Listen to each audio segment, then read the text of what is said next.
routière de l'information Saint-Émile-Gaton. La gare routière de l'information. Très heureux de vous retrouver. Avec toutes ses équipes se retrouvent en plateau. Je poserai la question à mes confrères en studio. Décryptage, analyse. Ça va être pire demain. Débat. L'ascension est méritée. Ce qui reste pour un pays, pour un peuple, c'est son histoire. Sont au rendez-vous de l'actualité de la cité.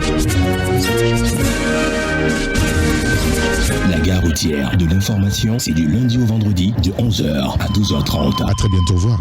Taxi FM, votre radio d'opinion. Émission politique, sportive et culturelle, en direct.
Il est 11h10 à la gare routière de l'information sur Taxi FM Lomé. Bonjour à tous. Merci de nous retrouver sur la radio avec vous, auditeurs, puisque vous aussi vous donnez votre avis sur le sujet qu'on aura à débattre ici en studio avec les confrères.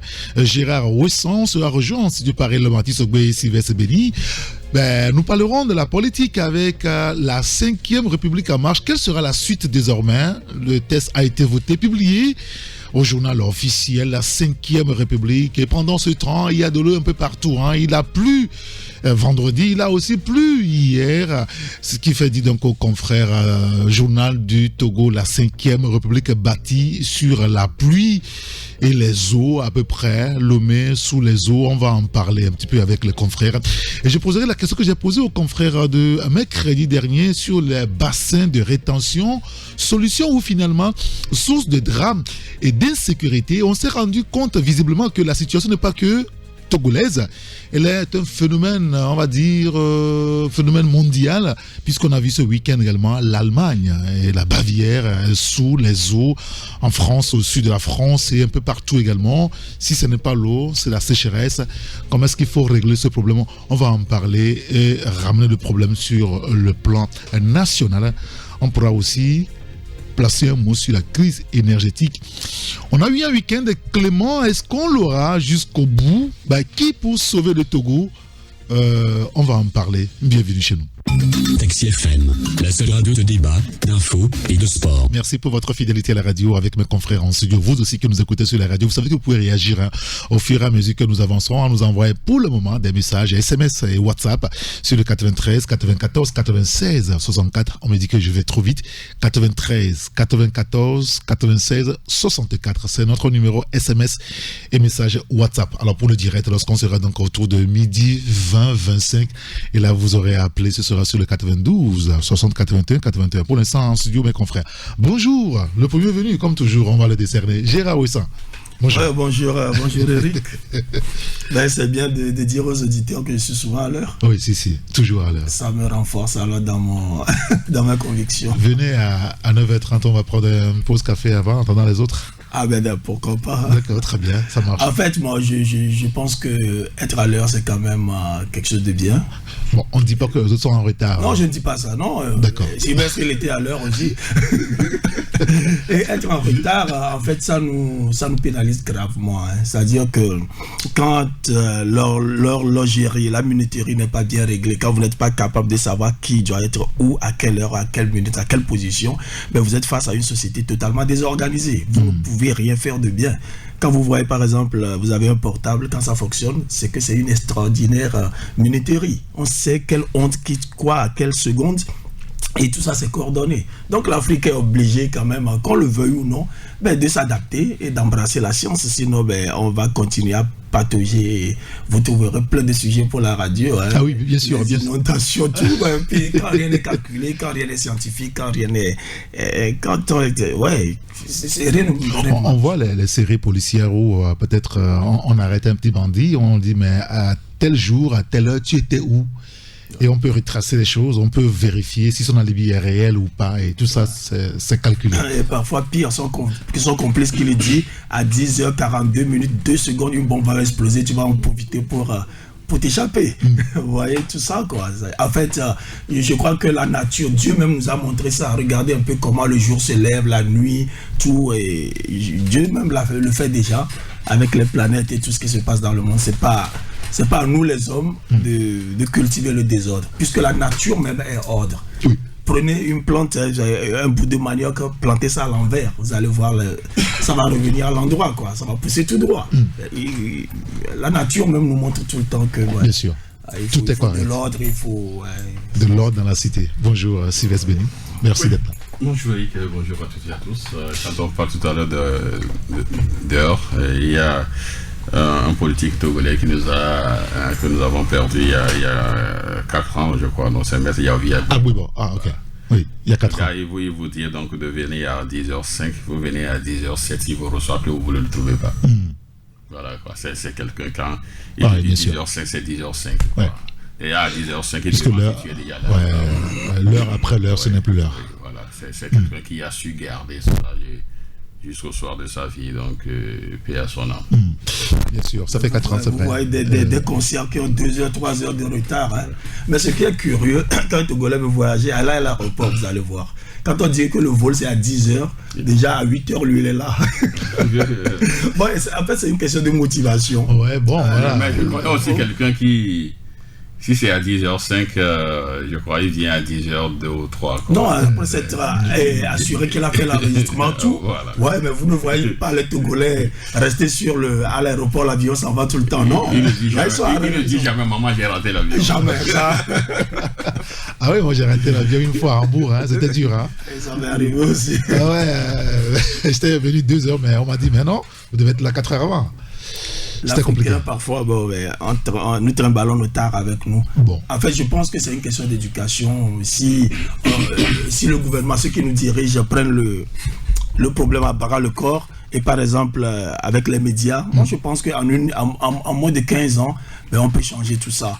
Pour que nos enfants et les enfants de nos enfants prennent le train en marche et puis deviennent des gens corrects ou une société où tout marche mieux. Alors, est-ce que c'est possible de refaire notre société aujourd'hui à l'image des grandes démocraties qui se donnent la chance d'évoluer véritablement? Est-ce que c'est encore possible aujourd'hui de changer les mentalités presque à tous les niveaux, Sylvestre? Oui, c'est possible, c'est une question de volonté. Si on vous dit donc qu'on va en Chine à une heure donnée, donc les enfants ne peuvent plus accéder donc à TikTok, oui. Ça veut dire que ils sont en train donc de programmer. C'est en fait ils veulent changer donc les mentalités donc de la jeunesse puisque c'est l'avenir de demain. Mais si en Chine, si on vous dit sur TikTok, ce n'est pas n'importe quoi qui arrive comme nous l'avons ici et tout ça, eux on leur apprend comment est-ce que le fonctionnement donc peut-être d'un appareil peut-être n'importe quoi, comment fonctionne donc le mécanisme au niveau donc des appareils aéronautiques et tout. Vous voyez donc déjà à base ils savent comment. Vous voyez même il y a même des vidéos qui circulent sur les réseaux sociaux où vous voyez des petits Chinois qui apprennent déjà comment fabriquer donc de petits tabourets et tout, déjà à bas âge et tout. Lorsque vous êtes dans cette conception donc de la chose, ils vont évoluer avec. Et donc une fois grands, ils savent donc la manière donc de s'y prendre dans la société. Mais ici on crée aussi par là des vocations. Justement, on crée par là des vocations. Voyez-vous, et donc le fait donc de le faire déjà en grandissant, l'enfant développe déjà un penchant pour quelque chose, et donc à l'avenir il est programmé, il sait que on sait que cet enfant-là, avec son habileté, son aptitude ou sa manière donc de s'adapter ou de mieux faire un certain nombre de choses, on sait que lui dans 10 ou dans 20 ans, voilà ce qu'il pourra faire. Mais ici donc on finit peut-être, c'est après le bac on se cherche déjà l'orientation. Oui, l'orientation. Et après, on fait un peu la chimie, on dit non, c'est pas ça. Bon, on revient peut-être en sociologie, on dit non, c'est pas ça. On parle peut-être trimballer, traîner un peu donc au niveau de l'allemand, et puis on revient en histoire, et puis on s'arrête là, quoi, vous voyez. Donc il faudrait véritablement que, au niveau également de l'Afrique, c'est pas une question donc du Togo, au niveau de l'Afrique, qu'on passe également déjà donc l'enfant de demain, qu'on commence déjà à le préparer aujourd'hui. Voyez, il faudrait. Est-ce que c'est pas toute la difficulté aujourd'hui que nos dirigeants, je ne parle pas que du Togo, ont aujourd'hui par rapport à ce que nous serons dans 30 ans, dans 40 ans, dans 50 ans, Gérard? Bon, c'est possible. Moi, je ramène le problème au niveau du Togo, que je connais mieux. Là, je me pose la question, qui va former qui? C'est ça le problème. C'est-à-dire que vous prenez des gens, des adultes, des gens qui ont 60 ans et plus, ils sont dans la même situation que nous. Alors, qui va former la génération dont nous parlons là? Là où on est aujourd'hui, si on estime que notre société est malade, parce qu'il y a des gens qui ont été formés comme ça, c'est pour ça que la société est malade aujourd'hui. Et ces gens se forment nos enfants. Voilà. Et qui, eux aussi, seront malades à leur tour, qui vont aussi former d'autres qui vont venir, qui seront formés par des malades. Exactement. Et ainsi de suite. Alors, qui pour finalement changer tout ça? Et comment est-ce qu'on y arrive? Quand vous imaginez qu'un petit que moi je connais, un petit qui avait 10 ans, au moment où M. Faure Gnassingbé, le chef de l'État, a pris le pouvoir, aujourd'hui il a 29 ans. Et il est déjà magistrat. Vous voyez un peu? C'est un enfant qui avait 10 ans en 2005. Il est aujourd'hui magistrat parce qu'il a fait ses études en droit, l'ENA, et puis bon, voilà. Et celui-là, vous voyez quel genre de magistrat il peut devenir s'il n'a pas eu d'autres influences d'ailleurs, s'il n'a évolué que dans ce que nous avons vu entre 2005 et 2024. Donc c'est ça le grand problème du Togo. Qui va venir au secours de qui et avec quels moyens intellectuels, quels outils intellectuels? Parce que pour changer quelqu'un, et mentalement et du moins il faut des outils intellectuels. Mais nous n'avons pas ces outils. Nous ne les avons pas. Nous qui devons former nos enfants, nous-mêmes, on n'a pas ces outils. Moi, c'est le grand problème qui se pose à moi. En tout cas, il y a l'autre problème aussi que, depuis un certain nombre d'années, on a dit les sciences humaines, c'est pas la peine. Vous voyez? Voilà, il faut comment dire, l'informatique, la mathématique, l'agronomie et tout. Ah, les sciences humaines, mais vous allez en faire quoi? Ah non, c'était la grave erreur. C'est-à-dire l'anthropologie, la sociologie, l'histoire, parce qu'il faut apprendre de l'histoire, ce qui est déjà arrivé aux autres. On a tellement appris des autres que des fois on se demandait franchement, est-ce qu'ils savaient que nous on existe? Bon. Non, souvent nous n'apprenons même pas des autres. Nous croyons apprendre. On a tellement dessiné la carte des États-Unis ici. Non, c'est pas de ça que moi je parle. Ah, d'accord, très bien. Bon, c'est juste un exemple. Je parle vraiment de connaître l'autre, de connaître l'histoire, par exemple, des Français avec leurs déboires et tout. Qu'est-ce que nous connaissons des Français? C'est un exemple que je prends, ou des Anglais. Il y a beaucoup qui ne savent pas que les famines, il y en avait plein en Europe. Il y a à peine 200 ans. Et dès que les plants de pommes de terre tombaient malades, les gars, ils mouraient de faim. C'est ça. Donc aujourd'hui, quand vous prenez même des intellectuels, ce qu'ils ont dans la tête, c'est que le blanc, il est bon. Le blanc a fait ceci. Prenons l'exemple des blancs. Voilà. Donc ça, c'est déjà mal connaître l'histoire de nos enfants aussi. Voilà. Et on connaît déjà mal l'histoire des autres. Prenez même un étudiant en histoire, c'est comme ça, c'est ce stéréotype-là qu'il a dans la tête. Ça veut dire que même l'histoire-là, nous ne l'avons pas bien apprise parce que ce n'est pas nous d'abord qui avons écrit les livres et c'est celui qui veut qu'on ait une certaine image de lui qui a écrit les livres pour nous. Et donc l'histoire est tronquée. Donc moi je parle de la vraie science, les vraies sciences humaines, où on parle d'anthropologie, de sociologie, une science vraiment endogène à nous, quoi. C'est quelque chose que nous avons produit nous-mêmes, une science que nous avons, des études que nous avons faites et mises à la disposition des gens. Alors, quand je vous écoute, j'ai une question. Est-ce qu'on pourra arriver un jour à changer le monde à notre façon? Et comment est-ce qu'on y arrivera? Bonjour Elom, merci de nous avoir rejoints en studio. Bonjour Eric, bonjour aux confrères en studio, toutes mes excuses pour le retard. Vous suivez le débat, j'imagine, en voiture avant d'arriver. Oui, je vous donnerai la parole tout à l'heure. Oui, Sylvestre. Changer le monde donc à notre manière. Oui, quand je l'ai dit, peut-être que je suis trop dans, comment dire, dans le général, mais quand on ramène le problème au Togo comme Gérard l'a fait tout à l'heure, est-ce qu'on pourra arriver à changer le monde rien que par l'éducation déjà d'abord? Je vais encore me répéter, c'est une question de volonté. C'est-à-dire que si le gouvernement, ou du moins si les gouvernants conçoivent qu'à un moment donné, il faut changer de paradigme, je crois qu'on pourrait arriver. Mais aujourd'hui, vous conviendrez, et peut-être que je vais choquer certains qui nous écoutent, c'est-à-dire que Ce que nous faisons depuis des années, c'est-à-dire depuis 50 ans, c'est la même chose que nous faisons. C'est-à-dire qu'il n'y a pas il n'y a pas de changement. On est resté dans les mêmes conceptions de la chose. On croit donc à la façon dont nous faisons les choses et on évolue avec. Même si à un moment donné, certains se disent que non, on devait le faire autrement. Non, certains persistent, ils sont droits dans ce qu'ils sont en train de faire. Et depuis 50 ans, ou plus de 50 ans, c'est la même chose que nous faisons. Au niveau de la politique, c'est la même chose que nous faisons. C'est-à-dire qu'au niveau de l'opposition, on dénonce le parti au pouvoir, on dit ça, c'est trop, il faut changer. Au niveau donc du parti au pouvoir, on pense que non, ceux-là, ils n'ont jamais fait, donc ils n'ont jamais été aux affaires, c'est nous. Donc nous, ce que nous faisons, puisque comme c'est bon, on continue. C'est le général Yassine Ouattara qui disait que bon, si ce que je fais, c'est bon, il faudrait que Dieu me barre la route. Donc, donc c'est-à-dire, nous sommes dans la même chose. Mais à un moment donné, c'est pourquoi je dis qu'il faudrait parfois donc un choc dans là, vous ramenez le problème sur le plan politique. Non, je vais même quitter le plan politique. C'est mieux parce que là, ce dont on parle de façon globale sur notre société elle-même. Justement, je vais même quitter donc le plan politique. Notre société elle-même, est-ce que même la société a changé? Non.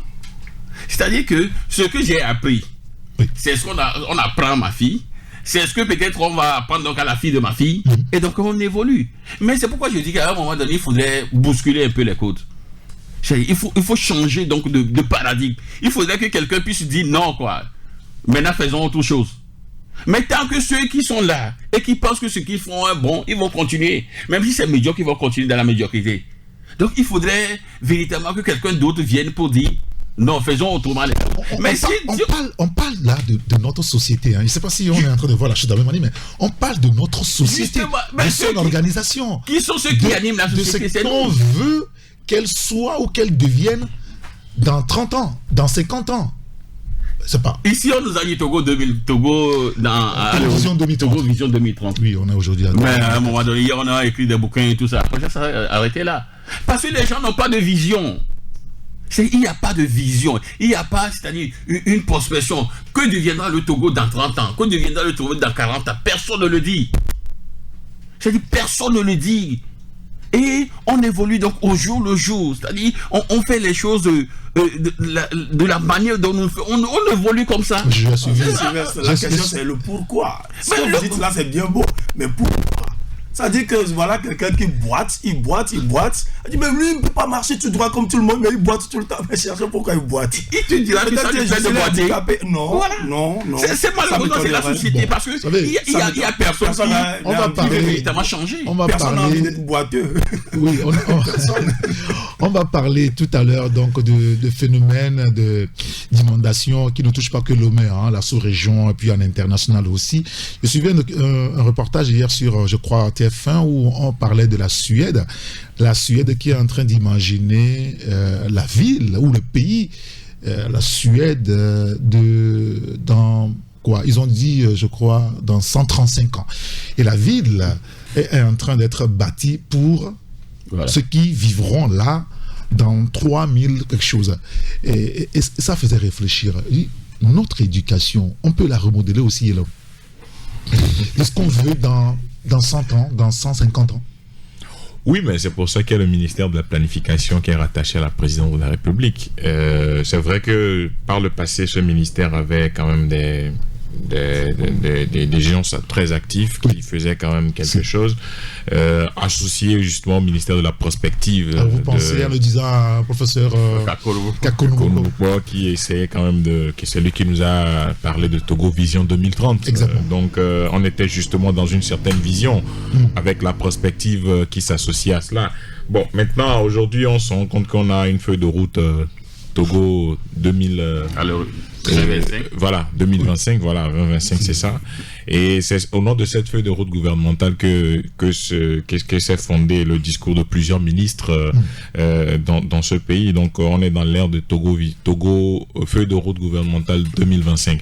Maintenant, dans la feuille de route concrètement, qu'est-ce qui est prévu en ce qui concerne la ville de Lomé, le pays en général, les populations, etc. Il va falloir qu'on puisse le faire sur le plan de la santé, vous savez sur le plan de l'éducation. Très peu d'informations même sur la mission qui est donnée au ministre, les documents qu'ils ont. Oui, même si régulièrement on nous parle de séminaire gouvernemental, ça voudrait dire, mais la mission assignée à chaque département, c'est vrai que on a très peu d'informations. Dans le cadre du programme national pour le développement, on a su à peu près les 4 axes majeurs autour desquels le gouvernement voudrait construire sa politique. Mais par rapport au gouvernement, où c'est chaque portefeuille, c'est quand même difficile d'avoir une idée fixe. Même sur leur site web, c'est absent. On ne sait pas exactement, on parle de la vision, de l'objectif du ministère, mais on ne parle pas réellement de la mission assignée.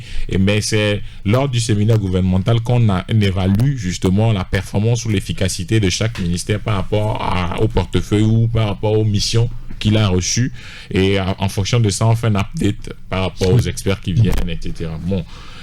Mais ça n'occupe pas le problème. Le problème est là. On a quand même nos besoins qui sont là en matière d'énergie, en matière de santé, en matière d'éducation. Et c'est vrai que sur le terrain, on a encore beaucoup à faire parce que quand vous remontez la ville de Lomé, au fur et à mesure que vous quittez la capitale, vous vous rendez compte que vous êtes carrément dans un autre monde. Ce n'est plus la même ville, ce n'est plus le même environnement et c'est compliqué. Il va falloir qu'on puisse repenser le modèle de développement du pays. Quand on fait un bilan tout de suite l'année 2024 en matière d'énergie, c'est catastrophique. Pas de carburant, pas d'énergie électrique. On ne sait pas quand est-ce qu'on va sortir de l'auberge. L'économie, la petite économie est à terre. Quand on va parler du plan macro, oui, bon, c'est vrai que on nous parle des institutions de Bretton Woods qui chaque jour nous disent oui, le Togo c'est une bonne piste, la croissance est tirée vers l'euro par ceci, pas ça, c'est sur le plan macro. Mais sur le plan micro, en matière de commerce, de petites et moyennes entreprises, les gens sont en train de souffrir. Les PME, PMI n'existent plus aujourd'hui. Ils n'existent que de nom parce que on a une population d'à peu près, on a une taille d'économie réelle de 3 millions de consommateurs, on a une population réelle de 8 millions d'habitants, on a les consommateurs réels du pays, c'est 3 millions, là, parce que la majorité des populations, c'est des jeunes qui sont encore à la recherche de l'emploi, donc les vrais consommateurs sont autour de 3 millions, c'est les 3 millions qui consomment tout. Carburant, commerce, énergie, tout ce que vous avez. Vous avez votre petit truc, c'est le même consommateur. Vous avez votre grande entreprise, c'est le même consommateur. Et donc, dans ces conditions, il va falloir qu'on puisse réfléchir à réinjecter beaucoup plus de liquidités dans l'économie, offrir plus de facilité aux PME, PMI, et ensuite remodeler le système éducatif. Vous savez, aujourd'hui, moi, quand je regarde... c'est le grand défi. Oui, c'est le grand défi. Quand vous regardez, par exemple, qu'on est dans un pays qui abrite l'école africaine des métiers de l'architecture, de l'urbanisme et de l'ERO, et que c'est dans ce même pays que tous les bassins sont débordés, c'est-à-dire aucun bassin ne tienne, et on n'a même pas de solution à ce stade pour dire que oui, voilà, on veut plutôt faire ceci, faire cela. Le même problème s'est posé l'année dernière, on était sur ce même plateau, on va parler de ça, on va en reparler l'année dernière seulement, ça fait 1 an. On a fait le tour de la question dans tous les sens. On a vu des ministres qui sont descendus sur le terrain pour dire que bon, il faut emmener des motopompes pour asperger l'eau, etc. Et 1 an après, on se retrouve encore devant cette situation où aucun bassin ne tient. Aucun bassin. Il y a aujourd'hui, les bassins sont devenus en plus des dangers publics plutôt que de constituer des solutions. On va en parler, rassurez-vous. Il y a un auditeur qui nous dit, Monsieur Gérard, voir l'état dans lequel le Togo est le Togo, je pense que nous, parents, devrions éduquer nos enfants autrement que ce qui se fait maintenant. Tout doit commencer par les parents responsables et qui craignent vraiment Dieu. On a du boulot, il faut qu'on le sache avant le changement. Ne comptons jamais sur le gouvernement, peu importe ceux qui seront au pouvoir. C'est l'avis donc d'un auditeur. Il y a un autre qui nous dit, vous évoquez les Chinois, je crois que je dis le cas des Chinois qui construisent et fabriquent des choses. Nous avons ici des lycées techniques et scientifiques qui ont formé des gens qui sont aujourd'hui des ingénieurs. Mais quand vous observez un peu, vous voyez que la plupart des projets pilotés par ces gens n'ont pas connu une grande réussite. L'électricité, c'est ce qu'il a cité comme exemple. À quoi servent réellement ces écoles? Doit-on changer la manière de former les gens dans ces écoles? Une autre question que pose donc l'auditeur. Un autre qui nous dit, mais grand, le gouvernement actuel n'a plus de vision pour ce pays. Il faut limiter, ils sont limités. Rien à faire, dit-il. Voilà quelques réactions. Gérard, je vous laisse réagir par rapport aussi à ça. Je rappelle aux auditeurs que ceux qui nous écoutent peuvent aussi participer au débat. Nous envoient juste des messages pour l'instant, SMS ou message WhatsApp sur le 93 94 96 64. Allez-y, Gérard. Bon, moi, ce que je dis tout de go, c'est que tout ce que l'homme a dit, c'est très juste. Hein. Oui. Seulement, il y a une base. tant qu'on n'aura pas libéré l'homme et son esprit, tout cela là, ne sera pas faisable. C'est-à-dire qu'il faut libérer l'homme, il faut libérer les énergies, il faut que les êtres humains soient libres. Vous convenez avec moi que quelqu'un qui est emprisonné, qui est attaché, ne peut pas inventer, ne peut pas créer. Vous savez, le gouvernement ne fait absolument rien. C'est la société civile qui développe une société. C'est-à-dire quand vous prenez par exemple l'Europe, celui qui a inventé l'électricité, mais ce n'est pas le gouvernement qui a inventé l'électricité.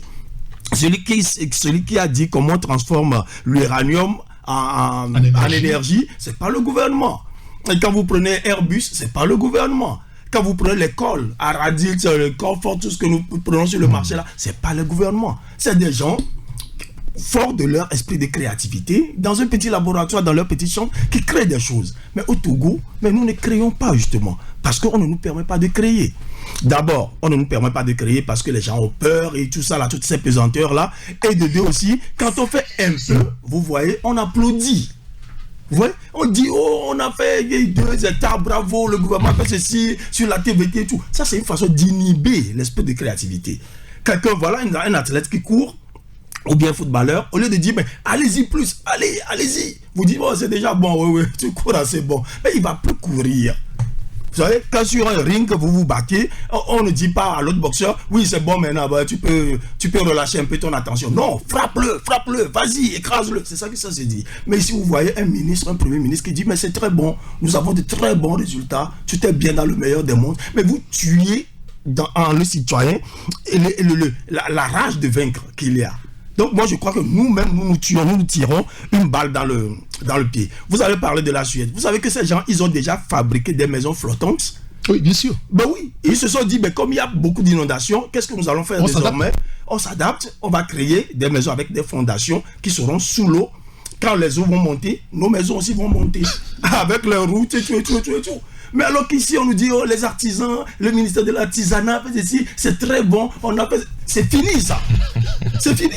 Vous allez voir des menuisiers toujours fabriquer les mêmes armoires, les mêmes lits en tête. Et tout, ils disent, mais puisque leur dirigeant leur dit, c'est déjà bon. Vous voyez, donc notre grand problème, c'est d'abord nos dirigeants. Moi, je ne parle pas du gouvernement actuel ou bien du régime, non. Je parle en général. Je crois que nous tuons nous-mêmes notre créativité. Vous avez vu les meubles chinois là qui font un seul meuble, ça peut devenir une table, un lit. Oui, bien sûr. En 2 secondes, on transforme. Voilà. Mais qu'est-ce que ça a à voir avec nos menuisiers d'ici? Voilà, bon, il faut dire à nos menuisiers. Il y en a qui imitent ça aussi, ici. Moi, mais je ne pense pas. Bon, ça vient. Oui, mais alors est-ce que tu n'aimes pas? Alors disons-leur, il y a encore du chemin à faire. Oui, allez-y, foncez. Vous voyez ce que les Chinois font? Ils nous devancent trop. Foncez, comme nous le disons aux éperviers, comme nous le disons à nos athlètes. Donc, faisons la même chose, au lieu de tout politiser, et d'inhiber l'esprit de créativité. Très bien, ça c'est tout Gérard. On vous aime comme ça. C'est un commentaire et puis on passe à un autre sujet. Très bien. Alors, on va passer et on va parler de l'inondation. C'est vrai, l'homme l'a dit, c'est un sujet sur lequel nous revenons malheureusement chaque année. Chaque 12 mois, on en parle. Et l'Agence nationale de la météorologie a renseigné il y a encore quelques jours, il y a 2 semaines ou 3 semaines environ, qu'à partir du 1er juin, c'est-à-dire depuis samedi, jusqu'en septembre, il va y avoir beaucoup d'eau, beaucoup de pluie, et il se peut qu'il y ait beaucoup de dégâts. Et on a commencé par les avoir, ces dégâts-là, avant même de rentrer dans le 1er juin. Alors, ce qui nous intéresse aujourd'hui, on le voit et tout le monde le voit et on le ressent. Et malheureusement, il y a beaucoup de familles qui sont obligées de quitter leur domicile. Et nous, on a choisi de nous interroger par rapport, donc, encore une fois, c'est pas la première fois d'ailleurs, les bassins de rétention. Et on pose clairement la question aujourd'hui. Lorsqu'on les a créés ou on a essayé de les mettre en place, c'est pour trouver une solution à des problèmes. Alors aujourd'hui, on pose la question. Est-ce que finalement, ce sont des solutions où c'est des sources d'insécurité, de drame? Je vais commencer par vous, Sylvestre. Je crois que le constat aujourd'hui, tout le monde est unanime, que ça devient donc des sources d'insécurité et de drame. Il suffit juste de regarder ce qui se passe au niveau du carrefour de Lyon. Oui. Avant ce bassin, donc les gens vivaient mieux. Donc, enfin. bon, À peu près. disons que oui, il y a des inondations, mais il n'y a pas ce que nous voyons aujourd'hui où l'eau emporte tout, rentre donc dans les ménages, dans les salons et tout, donc des personnes. Avant donc la création du bassin donc d'Adi de Gomé, au niveau donc du carrefour douane, il n'y avait pas donc d'inondation donc au niveau de la clinique bien-être et toutes les maisons qui sont là. Aujourd'hui, avec ce bassin, donc les gens sont visités par la pluie, par les inondations, l'eau et tout, et ils sont contraints donc d'abandonner donc leur habitation. Les exemples peuvent être multipliés. Donc finalement, je crois que c'était la solution, mais ça devient donc le problème. Donc ça veut dire qu'on a véritablement deux problèmes. On voulait en réalité régler le problème, mais bon, on s'est fait donc de plus en fait. Voyez-vous, il faut d'abord régler donc le problème donc, du bassin. Okay.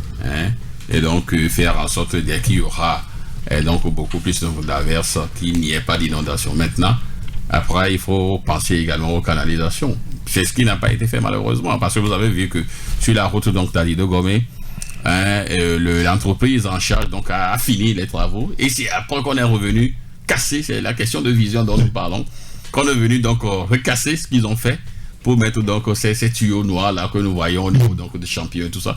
Parce qu'on n'avait pas pensé à cela. On continuait et puis... ça a été réglé à ce niveau. Et donc, il y a eu quand même, comment on dit ça, une canalisation qui relie les trois. Oui.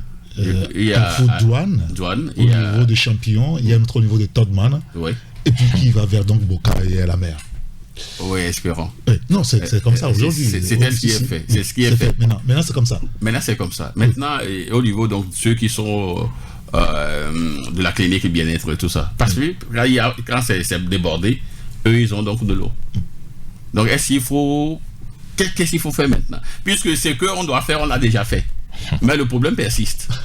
Oui, c'est cela. Le problème persiste. Ce qu'on doit faire, il y a la canalisation. Donc, normalement, quand c'est débordé, quand le bassin d'Adi de Gomé est débordé, ça ne doit prendre pas les canalisations. Ça vient au niveau donc, du bassin donc, de Chevier-P. Oui, et Champion. Et après, ça continue donc au niveau de Todman. De Todman, ça doit donc continuer au niveau de la mer. Mais maintenant, c'est fait, quoi. Mais les gens continuent donc à souffrir de l'inondation. On fait quoi? Voilà, c'est ça la question. Alors, est-ce qu'il faut réfléchir autrement finalement sur ce problème-là, Elon? Oui, je crois qu'il faut réfléchir autrement. Et ce qui écœure plutôt, c'est le silence de l'ONAT. Vous savez, quand vous êtes dans un...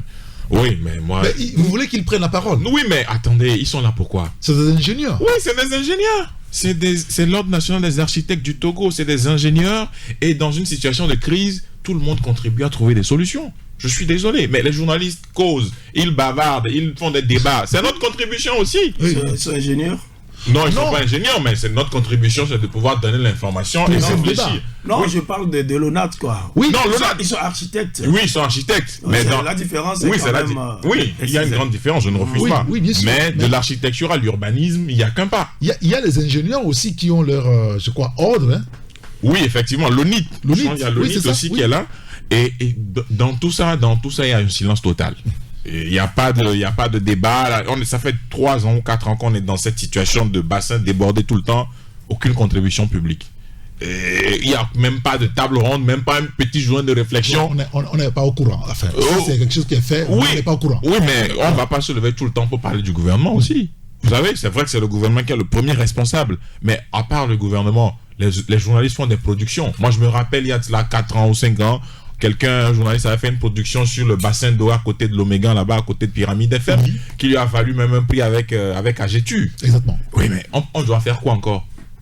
Les journalistes font leur part, mais nous demandons que tout le monde fasse sa part. Mais quand vous regardez des associations comme ça qui sont là que pour le décor, je suis désolé, mais je le dis comme ça. Parce que c'est dans des situations comme ça qu'on connaît l'utilité d'une organisation morale ou d'une vie associative. Et le débat est mort, quoi. C'est-à-dire, vous avez des gens qui se regroupent tout le temps pour dire ils vont faire une séance pour journée porte ouverte à Kara. En quoi est-ce que ça nous concerne face à une crise d'inondation? Je suis désolé. Mais des gens s'asseyent, ils nous disent qu'ils vont faire journée porte ouverte dans X pour... En quoi ça concerne le Togolais lambda? Mais on est devant une crise. Mais si vous voulez, par exemple, faites une table ronde pour dire que les zones inondables, là, que le gouvernement prenne des mesures pour ne plus vendre, pour que les gens ne vendent plus des terres dans les zones inondables. Oui. Ça, par exemple, vous êtes en train d'obliger le législateur à prendre ou à voter une loi en faveur de cela. Pour qu'on oblige les Togolais à ne plus acheter des territoires, des terres en zone inondable, même si la terre appartient aux collectivités au Togo. Le débat. Oui, mais il faut le faire parce que les gens ont démissionné. Vous voulez qu'on va faire le débat à leur place. On n'est pas ingénieur. Mais devant une situation de crise, tous les secteurs d'activité sont interpellés. Aujourd'hui, c'est trop facile de s'asseoir pour dire oui, bon, le gouvernement, les ouvrages qu'on a construits là, c'est pas les ouvrages qui tiennent. On dit ça depuis 2 ans, 3 ans, ça ne change pas. Maintenant, apportons des solutions. L'ONAT peut dire, j'ai vu l'ONIT, on a vu des ingénieurs, on est allé faire un truc avec les hameaux, on va voir dans quelle mesure on va mettre tous les bassins en canalisation unique. Donc, on prend le bassin de Lyon, on connecte avec le bassin de Carrefour Bojona. Oui. On connecte avec le bassin qui est au niveau C'est un autre problème là-bas. Hein. Oui, là-bas c'est carrément un fleuve. C'est terrible. Là-bas c'est un fleuve. Je connais des gens qui ne vont plus travailler parce que justement leur bureau est inondé. Oui, leur boutique est consort. Il y a de l'eau qui passe là, il ne peut pas. Qui est en face de la clinique de l'océan, qui est en face de Lyon, qui se trouve dans l'océan. Mais une clinique comme ça où des patients sont là, des médecins doivent venir, voilà. La clinique n'est pas opérationnelle parce que c'est inondé. A trouvé bien le mot, hein, le nom pour sa clinique. L'océan. C'est attirer la foudre, lui. Oui, mais donc, il faut justement reconnecter les choses. Si c'est une solution, si on doit penser à mettre en place une canalisation unique, faisons-le, dites au gouvernement, voilà notre proposition. Faites une déclaration publique. Comme ça, on sait que c'est votre contribution. Au moins, en tant qu'ingénieur, spécialiste du sujet, vous avez dit. L'histoire retiendra que c'est votre proposition. Combien ça va coûter? Le gouvernement peut vous appeler. Ce que vous nous proposez, on a trouvé ça intéressant. Ça peut nous coûter combien? Parce que les dégâts sont déjà là. La pluie, on est juste au 3 juin. C'est le 3 juin. Voilà, on est juste. Et la météo du Togo dit ça va s'empirer jusqu'en septembre. Et maintenant, quelles sont les solutions? Oui, mais on parle, mais j'ai l'impression que bien sûr. On en parle, mais les gens ne sont pas comme eux, leur maison n'est pas inondée. Non, les gens n'ont pas. Personne n'est à l'abri, hein, parce que ce qui se passe, personne n'est à l'abri. Vous avez vu les images de l'Allemagne hier. Eric, je vous dis qu'il y a certaines personnes, comme les gens pensent. Sous l'eau. Oui, mais comme les gens pensent que chez eux, mais la dernière fois même, Dubaï était inondé. Oui, bien sûr. Oui, donc personne n'est à l'abri. Oui, mais maintenant, que font justement ceux qui sont spécialistes du sujet? Au Togo, ils ont démissionné. Mais c'est ce que je suis en train de dire. Mais le gouvernement, oui, le ministère des Travaux publics, oui, le ministère de l'environnement aussi, le ministère de l'environnement, le ministère de la DG, là, comment on l'appelle, de l'urbanisme et de l'habitat. Oui, mais ces 3 ministères associés peuvent faire des propositions en travaillant en collaboration avec l'ONAT, avec l'ONIT, avec les hameaux. Mais il y a des situations d'urgence aujourd'hui. Il y a des étudiants qui sont à les hameaux qui sont très brillants, hein. Je vous dis, non, je vous jure, il y a des étudiants, les hameaux là-bas, qui sont extrêmement brillants, vous ne pouvez pas croire. Je sais de quoi je parle. Il y a des urbanistes, il y a des architectes, il y a des gens qui sont excellemment brillants. Je vous jure. Mais ils peuvent vous sortir au bout de 2 mois ou d'une semaine quelque chose de potable. Mais pourquoi est-ce qu'on ne leur met pas un devoir cette semaine-là? Mais voilà, oui, mais c'est pertinent, oui. Mais... On les flanque un devoir, le cas Togo, le cas Lomé. On vole le résultat. Ça, c'est un bon Togolais. Bon, on a vu, hein, on le voit. Au lieu de les solliciter directement, on leur fait un devoir et après on a les résultats, on travaille là-dessus. Pourquoi on doit avoir autant de ressources et souffrir? Moi, je ne comprends pas. C'est-à-dire, à un moment donné, on se dit que dans ce pays, il faut que les gens se réveillent. Mais on a autant de ressources, on ne les exploite pas. On est là à constater les dégâts. Il a plu ici, on emmène des motos, on pompe, on dit que bon, c'est bon. L'eau a baissé de niveau. Il faut que le soleil se lève à l'est, voilà, et à l'est, voilà, et puis bon, ça sèche un peu, et puis bon, les gens vont retrouver leur maison. On a un territoire vers Aguelo-Gopé, les gens peuvent clandoter là-bas en attendant que l'eau s'évapore. Mais c'est des solutions, excusez-moi, mais primaires. Mais chaque année, on va faire ça. Chaque année, est-ce qu'on va faire la même chose? On va appliquer les mêmes solutions. Motopompe, Aguelo-Gopé. Oui. Les 2 solutions primaires du gouvernement, c'est ça. Motopompe, Aguelo-Gopé. Mais il faut s'inscrire dans la durée. Mais là, aujourd'hui, beaucoup de familles, beaucoup de gens sont sous l'eau parce que là, les informations qui arrivent. Alors, je vais lire quelques messages avant de donner la parole à Gérard. Et un auteur qui nous dit, faites un tour à Ditogo, mais observez le bassin devant le ministre pour comprendre que la structure de ce bassin est le réel problème. Vous savez, là où il s'agit, Védi. Le bassin qui est à Avedji. Avedji, quand vous quittez, par exemple, le carrefour Y, en allant vers la douane, il y a un bassin qui est là, pas trop loin du ministre ADG. Et de ça, il s'agit, de ça par l'auditeur. Il dit un bassin incliné vers les habitations, dont l'eau prend tout le quartier et déborde jusqu'au camp militaire. La solution, c'est de pomper ces bassins en saison sèche et enlever aussi le sable qui remplit déjà ces bassins avant la saison des pluies, dit l'auditeur. Un autre qui nous dit, le Togolais ne peut pas être libéré de sa mentalité compte tenu de l'éducation qu'il a reçue. Comment changer le Togolais si toute son attention est tournée vers les pasteurs qui empêchent, qui prêchent rien que l'évangile de prospérité? Bon, ça c'est nos débats. Moi je pense, dit notre auditeur, que ça va être compliqué de trouver une solution pour les gens inondés. Je vous donne un exemple. Quand vous arrivez au niveau de la pharmacie Hosanna à Sagbado, il y a des maisons qui se trouvent dans le premier vont, comme si vous allez à CB. Oui. Les ingénieurs qui ont fait les caniveaux ont mal fait les caniveaux, les travaux, des travaux de caniveaux dans cette zone devraient être donc prolongés jusqu'à 100 mètres en dehors de la route. Mais ça n'a pas été fait. Ce qui fait que les eaux canalisées reviennent dans le caniveau qui est censé collecter, je crois qu'il a mal formulé la phrase de ce côté-là, ça ressort dans le quartier et inonder les maisons. Votre collègue Ambroise connaît bien la situation dans cette zone. Bon, d'accord, très bien. Écoutez, comme il sera là demain, on va en reparler avec lui. Un autre auditeur qui nous dit, la pluie d'hier a déraciné les arbres sur la route à Tikoumé Bay, marché et le tronçon aéroport acier, alors que les autres arbres sur ce tronçon ont leurs racines en l'air. Ils attendent quoi pour les tailler? Ça veut dire que la situation est toujours là.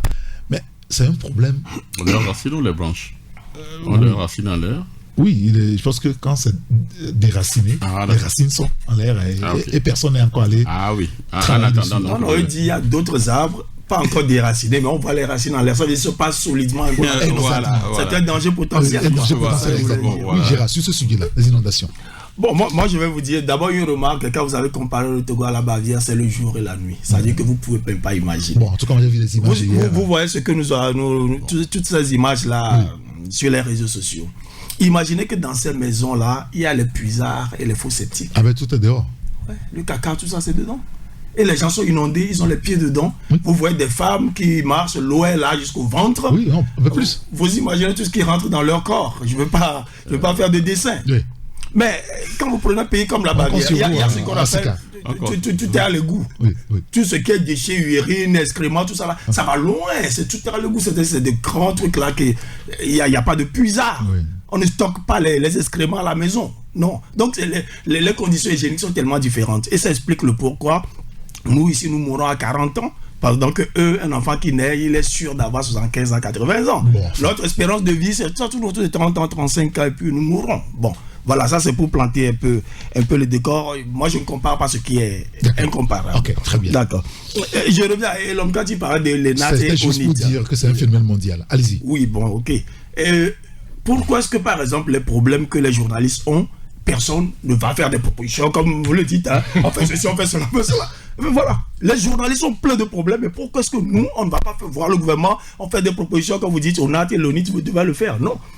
C'est parce qu'il y a un système qui empêche ce genre de choses. Je n'accuse personne, hein, mais dès que vous allez commencer, c'est que vous allez perdre de petits privilèges là, et vous-même vous allez vous taire. C'est le ministre qui va vous interpeller pour vous dire, mais vous pensez que moi je ne pense pas à tout ça là, vous voulez dire que je ne fais pas mon boulot, ou bien quoi. Donc, moi, c'est pour ça que j'ai dit au début, il faut libérer la société d'abord, il faut libérer les énergies, et tous ceux qui peuvent apporter quelque chose, il faut les libérer. Tant qu'on n'aura pas fait ça, ça va être un peu difficile. Moi, je dédouane ces gens de l'ONIT et de ONAT. Maintenant, pour les bassins de rétention d'eau, est-ce qu'il y a eu des études qui ont été faites et rendues publiques? Oui, voilà l'impact des bassins que nous avons construits ces dernières années. Les gens ne peuvent pas construire sans avoir réfléchi au préalable. Non, je parle d'études d'impact. Oui, bien sûr. C'est déjà fait. Et maintenant, voilà les études. Quand nous avons construit, voilà les impacts que nos bassins ont sur la ville. Après la construction? Ben oui. Oui, mais avant, on fait des études. Oui. Avant. Oui, pour construire. Et après la réalisation, voilà ce qui se passe. Pour qu'on sache si les bassins-là sont responsables des inondations ou non. Mais parce que nous, on n'est que journalistes. Il semble que le sol à Lomé a tellement pris de l'eau que c'est compliqué aujourd'hui pour les pluies qui arrivent de pouvoir en prendre. Bon, depuis que la Terre existe, et maintenant, ces 5 dernières années, que subitement le Lomé est devenu saoul de son eau. Non, ça veut dire qu'il y a quelque chose qui se passe. Soit l'urbanisation à outrance, il y a trop de maisons. Parce que quand vous construisez des maisons, c'est autant de surface perdue pour l'absorption d'eau. Oui. Ouais. Quand vous construisez par exemple pour 100 mètres carrés, ça veut dire que la terre qui absorbait l'eau, ça fait cette terre-là moins 100 mètres carrés. Parce que vous avez couvert avec des tôles, il y a du béton et tout. Donc plus vous construisez, moins il y a de l'espace pour absorber l'eau. Quand vous avez une maison et vous cimentez, vous allez voir, vous êtes inondé. Parce que partout où vous cimentez, l'eau ne passe plus par là. Et le peu que vous avez laissé non cimenté, c'est ça seul qui absorbe. Et rapidement, l'eau se retrouve dans votre chambre. C'est le même phénomène qui peut-être se passe dans notre ville. C'est pour ça que moi, je parle de vraies études. Et les études qu'il a fait, ce n'est pas l'ONAT, ce n'est pas l'ONI. C'est pas l'ONI, c'est le gouvernement. Parce qu'il faut financer les études aussi. Ce sont des intellectuels dans la cité qui peuvent réfléchir quand il y a un problème. Mais le toit a besoin d'argent. Il faut financer la recherche, il faut financer les études. Et si vous n'allez pas demander à un architecte qui tire déjà le diable par la queue de sortir 5 millions pour financer des études. C'est donc ça. Mais c'est un problème réel. C'est l'État qui finance en général les recherches et les études. Et tout cela, si l'État ne le fait pas, comment est-ce que les gens peuvent le faire? Si on nous dit par exemple, faites des études sur l'état de la presse au Togo, et puis on ne vous met pas 1 franc, ben, vous allez faire quoi? Même pour acheter des essence dans votre voiture, pour aller, je sais pas, vous rencontrer à Hôtel Todma ou je sais pas quoi là, ben, vous ne pourrez même pas. On vous amène la facture, vous ne pouvez pas. À midi, vous ne buvez même pas de l'eau. Parce que qui va le financer? Donc moi, je n'accable pas l'État, mais je me dis quand même, il y a quelque chose à faire.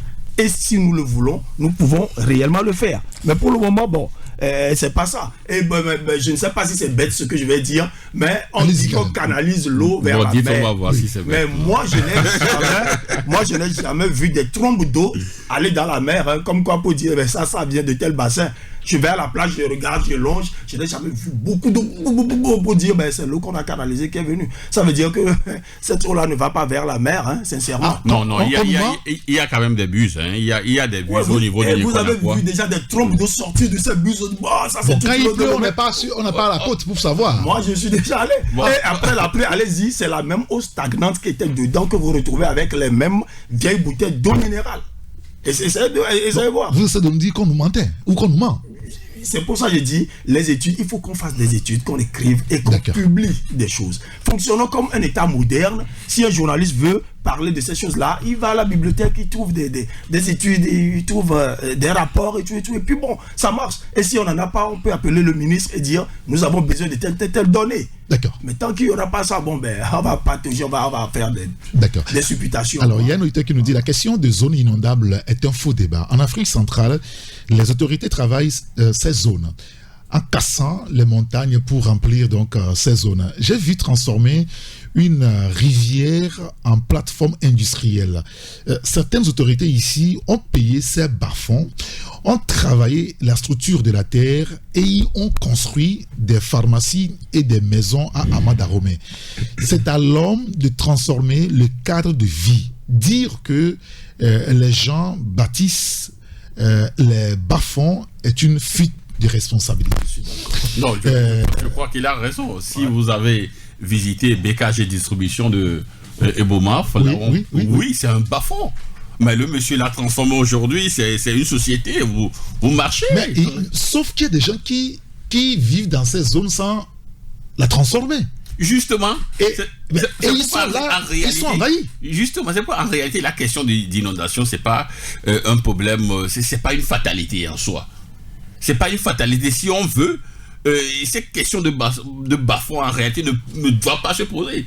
Parce que si on a les moyens, on peut transformer ces bas-fonds là en quelque chose. Je disais d'ailleurs, je crois qu'il y a 2 semaines sur la même chaîne, qu'au niveau de Gbadago, on peut transformer Gbadago à une cité balnéaire, c'est possible.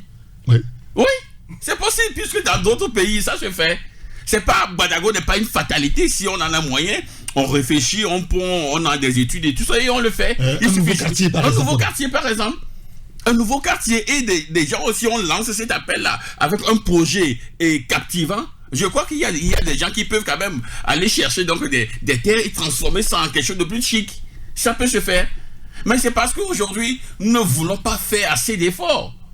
C'est pour cela on se dit, oui, bon, ça va générer des coûts, des milliers et tout ça. Mais sortez donc un bon projet avec un projet captivant où vous demandez donc aux gens de venir souscrire. Ça peut se faire. Il suffit juste que le projet puisse plaire. Donc ça peut se faire. Mais ici, bon, Gbadago, depuis des années, on a connu Gbadago dans l'eau et puis Gbadago est resté dans l'eau, quoi. Ceux qui ont grandi là, quelqu'un en face de moi, il se reconnaît.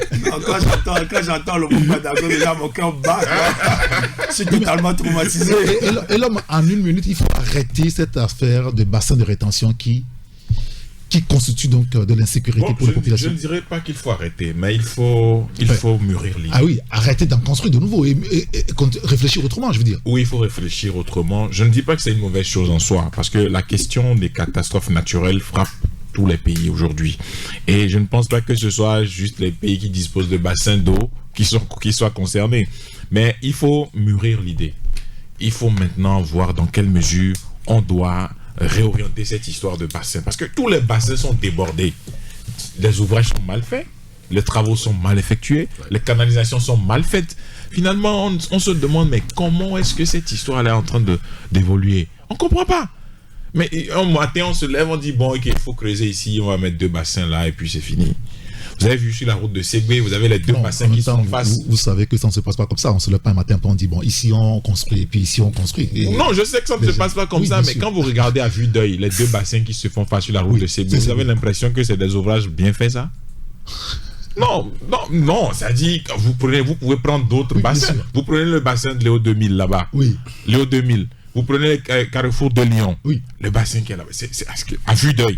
À côté des taxis FM ici. Oui, à côté des taxis FM, oui, bon, justement. Ils ont réussi quand même à dompter l'eau du bassin de Balpédo, parce qu'avant ça crée des problèmes. Mais ici, actuellement, c'est moins qu'avant. Hein. Mais c'est totalement, je viens de passer par là. Il n'y a même pas 1 millimètre, c'est rempli totalement. Ça veut dire que c'est déjà ça va pas déborder. Oui, mais écoutez, quand vous faites d'abord, je ne suis pas architecte, mais par rapport à ce qu'on a étudié aussi, à la question de la culture, quand vous faites une étude de sol par rapport à un bassin que vous le construisez, quand vous faites l'étude de sol, vous allez constater que les sols n'ont pas la même profondeur, vous n'avez pas les mêmes caractéristiques. Oui, bien sûr. Pour prétendre faire des travaux de bassin de la même manière. L'ouvrage qui a été fait, par exemple, à Carrefour de Lyon, ne peut pas être dupliqué dans un autre espace. Parce que bon, on a fait des bordures, on a creusé dans une profondeur de 20 mètres, et puis bon, on va faire la même chose là-bas. Ça ne se passe pas comme ça. On fait d'abord l'étude de sol. L'étude de sol peut dire quoi? On va dire, ici, on a fait 20 mètres. Mais là-bas, on ne peut pas faire 20 mètres parce qu'à 15 mètres déjà, on a de l'eau. On a de l'argile. On a ça. C'est eux les spécialistes. C'est pour ça que je dis, quand vous regardez vous-même à vue d'œil seulement, les bassins qu'il y a au niveau de CB là-bas, oui. Les 2 qui se font face là. Mais quand une petite pluie seulement, la profondeur fait combien? Vous regardez un peu, mais vous avez l'eau partout. Oui. Mais quand vous regardez, vous venez vers la douane, c'est un peu plus profond. Oui. Ouais. Mais bon, finalement, le bassin sert à quoi? Alors, nous avons une pensée pour la population qui ont toujours les pieds dans l'eau. Il est 12h02 sur la radio Taxi FM Lomé. Vous écoutez l'émission La Gare routière de l'information. Mon technicien me fait des signes parce que on doit faire un clin d'œil à nos partenaires. Car de tout cœur, nous tenons à vous informer. Taxi FM. Tout de suite, la pub. Le commissaire général de l'Office togolais des recettes OTR et le secrétaire général du district autonome du Grand Lomé, DAGL, portent à la connaissance des populations du district qu'une campagne de recensement foncier et de géoréférencement des anciens titres fonciers démarrera dans les communes du Golfe 2 et Golfe 4 à partir du 27 mai 2024. Cette campagne vise entre autres la sécurisation des biens fonciers, l'actualisation des données cadastrales et l'adressage pour un meilleur plan de développement urbain. Elle va consister existé a géoréférencé tous les immeubles des dites communes et a collecté auprès des habitants les informations y relatives, de même que l'identité des propriétaires. La campagne a également pour but de procéder au géoréférencement de tous les titres fonciers créés avant 2007. À cet effet, tous les propriétaires des titres fonciers concernés sur les communes du Golfe 2 et Golfe 4 sont priés de s'adresser à la direction du cadastre et de la conservation foncière, soit par téléphone au 93 94 04 98, soit par mail amouzou@otr.tg ou en se présentant au siège de la dite direction 6 Alomé au coin du Massissé, dans la rue contiguë à la pharmacie Saint-Quisito, pour une mise à jour gratuite de leur titre de propriété. Le commissaire général de l'Office togolais des recettes OTR et le secrétaire général du district autonome du Grand Lomé, DAGL, remercient d'ores et déjà les populations pour leur adhésion à cette campagne et du bon accueil qu'elle réserve aux agents recenseurs identifiables par leur gilet et badge. Tu sais quoi, Elisabeth? Ma vie a changé depuis que j'ai la fibre Canal Box. Niao, comment ça? Canal Box est une connexion internet stable et très rapide qui me permet de télécharger et d'envoyer à la vitesse de la lumière et en quelques secondes les audios, vidéos et divers documents, même les plus lourds. Mieux encore, je paye une seule fois mon abonnement par mois et toute ma famille et moi accédons à Internet en illimité. Au CMR, sans aucune limite de mégas, H24 et 30 jours sur 30. Pour toute ta famille en même temps et illimité, ça doit être économique Canal Box, hein? Très économique même. D'ailleurs, en ce moment, l'installation et la box fibre Canal Box sont gratuites. Gratuite? Comment, ma? Tu as très bien entendu. L'installation et la box fibre sont actuellement à 0 francs. Je veux avoir ma Canal Box. Appelle vite Canal Box au 88 66 ou fonce dans la boutique la plus proche pour en profiter. Canal Box. Vivez l'internet illimité. C'est joli, hein? Bienvenue à Je chante radio, jeu concours de chant dénicheur de talent sur Radio Taxi FM. Vous avez la musique dans le sang. Inscrivez-vous au secrétariat de Radio Taxi FM à Albalek Pédo, non loin de la HAC, du lundi au samedi entre 8h et 16h. Inscription gratuite. Yes. Je chante radio, mets toute la chance de ton côté afin de rafler le gros lot.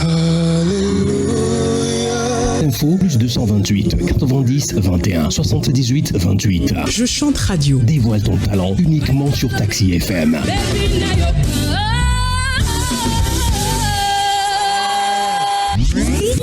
Retour des tubes dans un instant sur Taxi FM. Taxi FM. Taxi FM, la seule radio d'information continue.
Retour en studio avec mes confrères Gérard Ouessan et Lomati Sogbe et Sylvestre Béni. On va parler de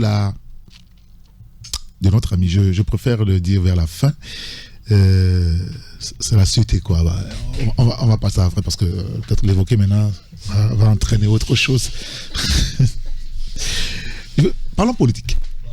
Ambrose Ponjo, il mettrait l'ambiance. Parlons politique. Avec la 5e République, beaucoup avaient appelé le président Faure Gnassingbé à ne pas promulguer cette constitution. Ça a été fait. Et beaucoup doutaient que ça a été vraiment fait parce que le document n'a pas été publié donc, dans le journal officiel. On a finalement vu que ça a été fait aussi. Et la suite sera que, eh bien, on puisse avoir celui qui sera donc le président du Conseil des ministres. Et on n'a pas encore une idée claire là-dessus, mais le ministre Bahara nous a rassuré que c'est automatique et que le président du parti qui a la majorité est de facto le président du Conseil. Est-ce que tout est mis en musique actuellement? Où est-ce qu'on en est véritablement? C'est la question aujourd'hui. On s'est rendu compte ce week-end que, eh bien, le ministre de l'administration territoriale demande donc au maire, à travers les préfets, de rendre disponible la liste donc, des conseillers municipaux et tout ça, et pour pouvoir constituer donc le corps et aller aux élections pour choisir donc les sénateurs dans la vision de l'élection du prochain président de la République. Où est-ce qu'on en est véritablement aujourd'hui, à votre avis? Bon, je pense que c'est une question qu'il faut poser au gouvernement. Parce que le gouvernement a démissionné et c'est le ministre qui aujourd'hui évacue les affaires courantes. Exact. Et bon, la question aujourd'hui également, il faut la poser au Parlement. Enfin, pas au Parlement, à l'Assemblée nationale. Parce que le Parlement, c'est le regroupement des députés et des sénateurs.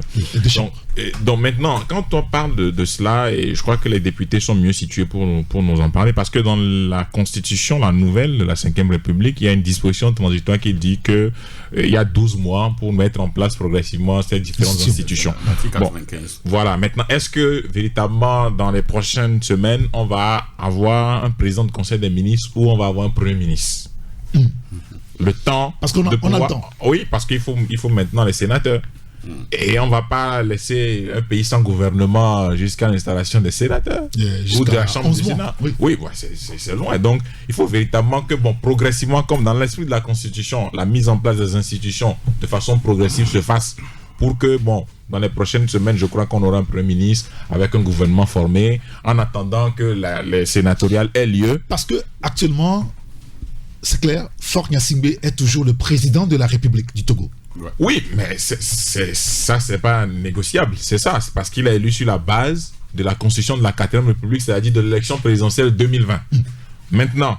Qu'il y a une nouvelle Constitution qui est en cours. Oui, la nouvelle Constitution, son application, la loi n'est pas rétroactive. Principe basique du droit.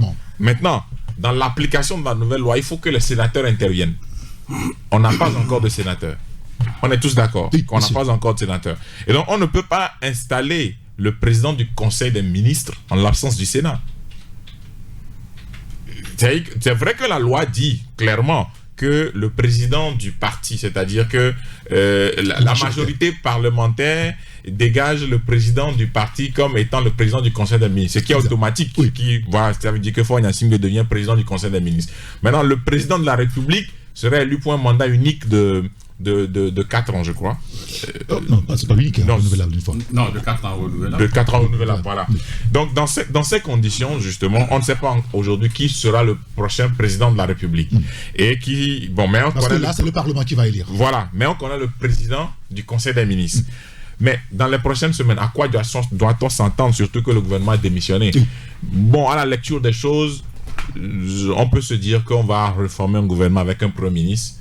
En attendant, Faure Gnassingbé reste président de la République, en attendant que les institutions se mettent en place pour l'application de la nouvelle Constitution, puisque les dispositions transitoires le prévoient en l'article 95, que le gouvernement dispose de 12 mois pour pouvoir installer progressivement les institutions. Donc, je crois qu'il y a quelque chose comme ça qui va se faire en attendant, parce que le Sénat n'existe pas encore. Oui, le Sénat n'existe pas encore. L'Assemblée nationale existe.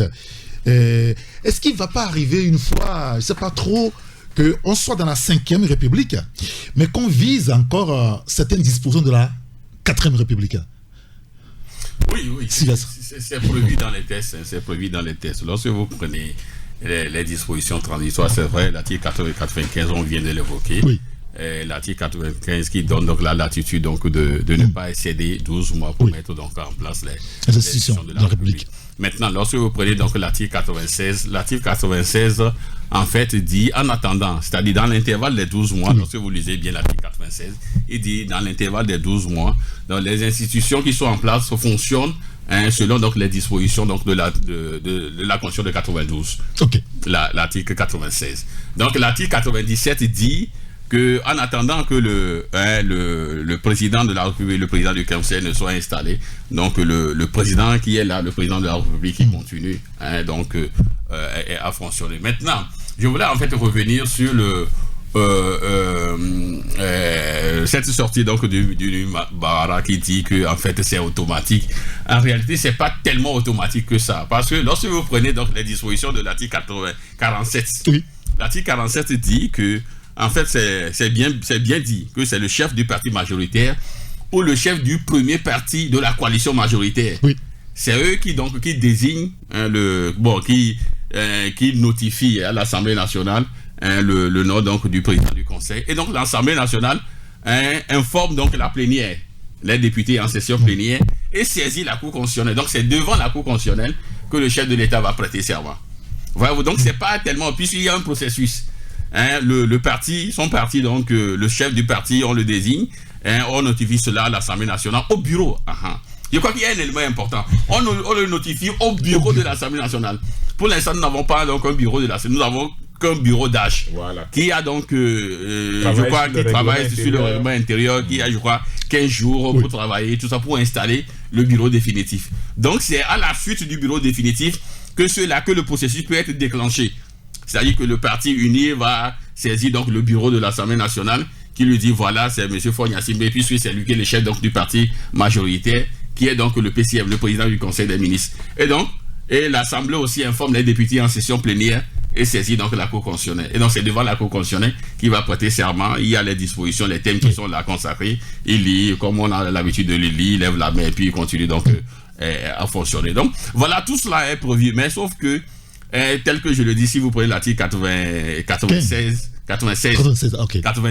dit que les institutions continuent de fonctionner selon les dispositions donc de la Constitution de 92. Donc vous voyez qu'aujourd'hui, c'est comme si nous sommes dans un régime où on utilise presque 2 constitutions, quoi. C'est-à-dire que la 5e renvoie donc à la précédente. Oui, la 5e République renvoie donc à la précédente et puis voilà quoi, et on continue. Mais est-ce que on aura un premier ministre pour 10 mois? Bon, peut-être que c'est le Togo, tout est possible, c'est vrai, tout est possible au Togo, quoi. Puisque si on veut continuer aujourd'hui, on nomme un premier ministre, il ne fera que peut-être 9 mois ou 10 mois, puisque nous sommes à partir donc de la promulgation de la Constitution, de la nouvelle qui est donc le 6 mai, c'est déjà déclenché. Voyez-vous, donc il n'aura que 10 mois à faire donc en tant que en tant que premier ministre, selon les dispositions de l'article 92 de la Constitution de 92, si on reste à l'état, puisque l'article 95, je viens de le dire, impose un délai de 12 mois. Maintenant, si au niveau du ministère de l'administration territoriale, on demande déjà au maire de faire d'envoyer donc le nom des conseillers, tout. Je me demande si on n'est pas en train donc de faire vite pour installer le Sénat. Si on installe le Sénat, là on peut déjà, puisque l'Assemblée nationale aura bientôt son bureau. Exactement. Si on installe le Sénat, on peut déjà enclencher donc toutes les dispositions donc de la nouvelle constitution. Voilà quoi. Rien n'est pour l'instant à rester jusqu'à la fin de son mandat actuel. Gérard, est-ce que vous comprenez quelque chose de tout ça là? Quel commentaire vous en faites? J'avoue que mes confrères sont très savants. Quand je vois toute cette démonstration-là, le test est là, il suffit de le lire. Le test est là, mais moi, je continue à me poser une question très, très, très basique. Est-ce que les Togolais sont d'accord avec tout cela? Est-ce que les Togolais aujourd'hui sont d'accord? On nous a dit qu'on est allé leur expliquer et ils ont dit c'est bon, allez-y. Je vous pose toujours la question, est-ce que les Togolais sont d'accord? Moi, je n'ai pas été consulté, par exemple, on n'a pas demandé aux Togolais. C'est-à-dire que quand vous demandez à un chef de village, vous n'avez pas demandé à ceux qui vivent dans le village. C'est pas comme ça que ça se passe. C'est-à-dire que le peuple a quand même des moyens pour s'exprimer. Un peuple peut s'exprimer à travers un référendum. On peut s'exprimer à travers un sondage d'opinion. Un peu peut s'exprimer dans la rue aussi, pour dire je ne suis pas d'accord. La rue, ça leur interdit. Le sondage, c'est interdit. Le référendum a été interdit. Et pourtant, on dit le peuple s'est exprimé. Moi, je ne comprends pas. Excusez-moi de le dire comme ça. Donc, la question continue à se poser pour moi. Est-ce que le peuple est d'accord? Est-ce que les partis politiques qui constituent le landerneau politique, est-ce que ces partis-là sont d'accord? La question là aussi reste encore posée et donc et toutes ces démonstrations là, vous me permettez de faire mon raisonnement d'une personne assez bête. Je ne suis pas encore à ce niveau et je me demande est-ce que ce qu'on fait est bon, ce qu'on fait est légitime, ce qu'on fait est accepté par le peuple tellement que ça puisse accompagner le développement. Parce qu'une fois que vous n'êtes pas légitime, ce que vous faites est ressenti par le peuple comme n'étant pas bon ou légitime. bon pour lui ou légitime. Alors bon, pourquoi est-ce qu'on dirige alors un pays? C'est pour rendre le peuple heureux, c'est pour le développement. Mais tant que ça là c'est pas fait, alors pourquoi faire toutes ces démonstrations et tout qui ne serviront vraiment à rien? C'est-à-dire que je prends une voiture, je la peins bien, je change tout, je fais tout, mais il y a ça, les 4 roues ne sont pas là. Bon, ça ne me sert à rien de décorer cette voiture puisqu'il n'y a pas les roues. Et donc moi je suis encore à ce niveau. Mais je voudrais rappeler quand même à mon confrère Sylvestre que 5 mois de Premier ministre, être Premier ministre, 5 mois, c'est beaucoup. Hein. Si le monsieur bien la dame tourne autour de 5 millions par mois, ça le fait une bagatelle de 50 millions. Vous nous retrouvez dans ce terme. Oui, mais il ne s'agit pas d'argent. Malheureusement, dans nos malheureusement, nous réfléchissons en ce terme. Pas seulement pour être Premier ministre, député, ceci, souvent on pense à l'argent et vous voyez comment même le peuple réfléchit. Comme, eux, ils prennent beaucoup d'argent, ils prennent ceci. Voilà quoi. Vous l'avez dit au début, il faut changer les mentalités. Quelqu'un qui va on va pour servir le peuple quand on est député, quand on est conseiller municipal et tout. Le Togolais met beaucoup trop d'accent sur l'argent. Gagner quoi. Ça dit que quand votre voiture s'arrête, tu dis poussez ça un peu avec moi, vous finissez à dire oh grand frère, c'est ça quoi. Et donc on a beaucoup changé. Moi je suis pas très vieux mais je sais que ce n'était pas du tout comme ça. Alors là vraiment c'était pas comme ça. On voulait être un peu des héros, un peu celui qui est voilà quoi, intelligent à l'école, héros qui s'est donné et tout. Regardez comment les choses ont changé et nous rendons même pas compte qu'il faut arrêter ce mauvais développement là. Et malheureusement, c'est ça. Vous voyez, toute cette bouillabaisse dans laquelle on nous a mis au cours des élections, on sort une nouvelle constitution, on fait des trucs que personne ne peut maîtriser en fait. Un mélange, un peu comme de l'alchimie, que personne ne peut maîtriser. Alors qu'est-ce que ça donne? Justement, sur le volet politique toujours, on sait qu'à l'Assemblée, l'opposition n'a que 5 sièges au total, a dit après 2, 1 pour FDR, 1 pour DMP, 1 pour l'ANC. Alors, la DMP est bien représentée à l'Assemblée par Brigitte Tiamagoua Kafui. L'ANC, les FDR n'ont pas communiqué réellement sur leur position. Ça tangue à peu près, même si on peut avoir une idée sur ce que ça voulait dire véritablement leur position actuelle, et ça semble créer même des remous au sein de ce parti-là où des gens ne s'entendent pas. On aura peut-être le temps de revenir là-dessus prochainement. Et l'ANC qui dit clairement à elle, son intention, elle refuse de siéger. Qu'est-ce que vous en pensez, l'homme, par rapport à tout ça? Adjamago a refusé de voter le règlement intérieur et a même saisi la Cour constitutionnelle à ce propos. Ça fait beaucoup de choses quand même. En fait, en réalité, que l'ANC refuse de siéger, je crois quand même que c'est la décision du parti. Oui, bien sûr. Mais la question, c'est de savoir si l'ANC va siéger au sein des conseils régionaux. La question là, par exemple, il faut la poser. Ça, on ne l'a pas dit clairement. Oui, mais c'est important. Pourquoi on va accepter? Parce que c'était des élections couplées. Oui. Mais pourquoi on refuse de siéger à l'Assemblée nationale et on va accepter de siéger dans les conseils régionaux? Pour protester. Protester contre quoi? Vous n'êtes pas content avec votre femme, elle amène la pâte et la sauce, vous buvez la sauce, vous lui laissez la pâte. Non. C'est elle l'intelligence, elle va se dire, mon mari n'est pas content. Non, ça c'est l'intelligence artificielle. On peut s'adresser aux gens intelligents comme ça. Non. Oui, mais la question, parce que la dernière fois, on n'a pas eu la réponse de l'ANC sur la question. Parce que c'est les élections, les reproches, bien sûr. Les reproches qu'on fait justement aux élections législatives, que le parti a adressé, les requêtes, etc., c'est justement des reproches qui concernent la double élection. Oui. D'accord? Il y a eu beaucoup d'irrégularités, ceci, cela, donc ça justifie le fait qu'on n'accepte pas de siéger à l'Assemblée nationale. Bon, comme c'est des élections couplées, est-ce que vous allez siéger maintenant dans les conseils régionaux? Est-ce que vous allez envoyer vos représentants qui vont siéger au sein des conseils régionaux? Est-ce que les conseils régionaux vont véritablement prendre fonction pour travailler? Toute la question est là aujourd'hui. Et j'attends justement d'avoir la position de l'ANC sur la question pour savoir comment on peut interagir. Parce que c'est les mêmes irrégularités dont il parle qui peuvent s'appliquer aussi aux élections régionales. Bien sûr.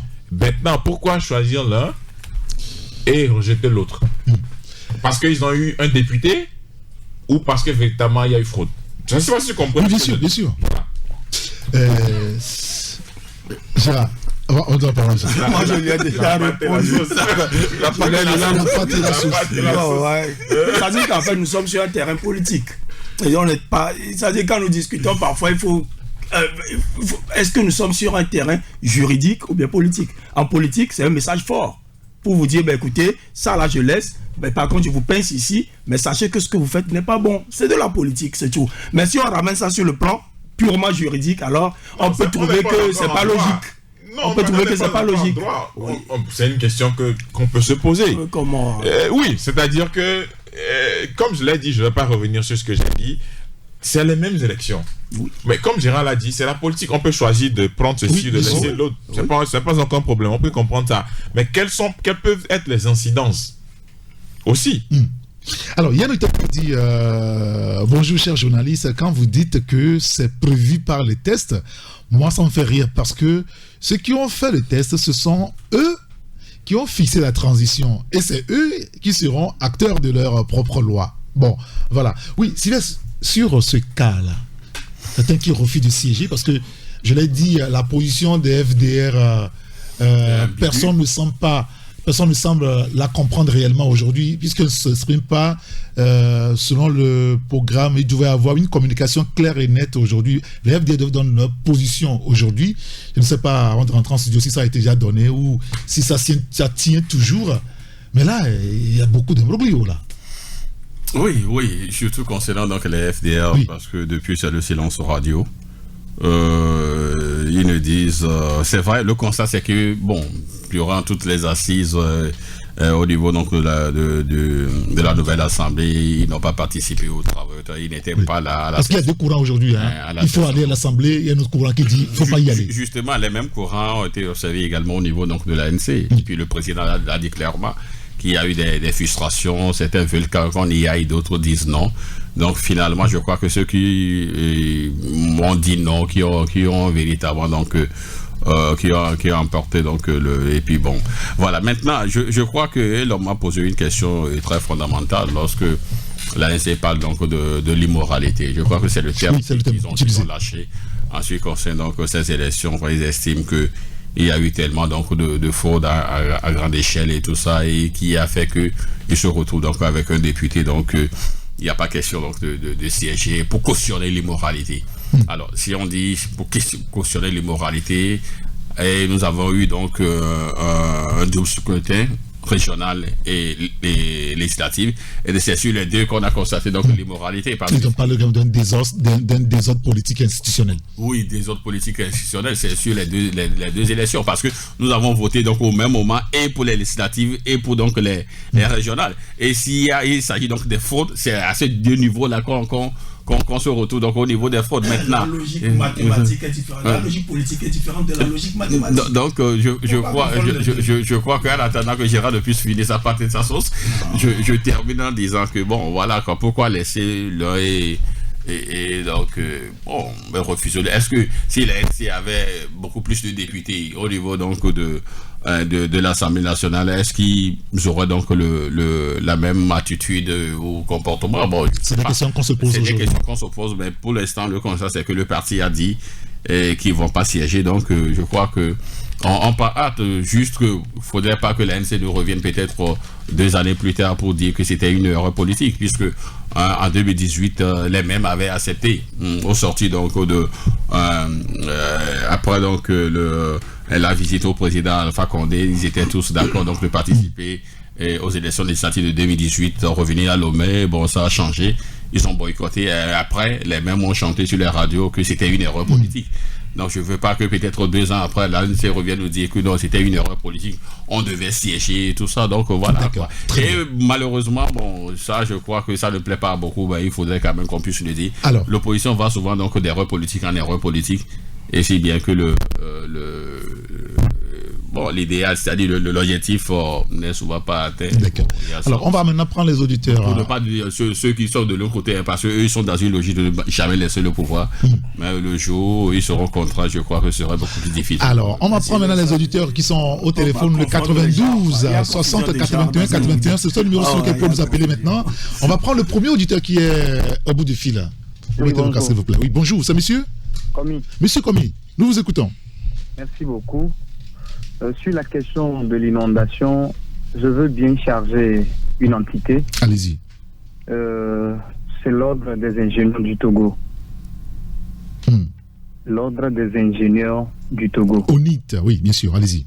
Vous voyez, vous les journalistes, malgré toutes les répressions, les poursuites judiciaires, toutes les barricades, vous faites votre mieux à nous informer. Maintenant, nos amis, nos frères qui sont dans l'ingénierie, ils sont des experts.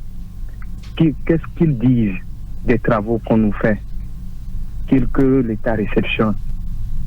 Parce que moi, je suis déjà averti que ceux qui nous dirigent ne sont pas disposés à nous faire de très bons travaux.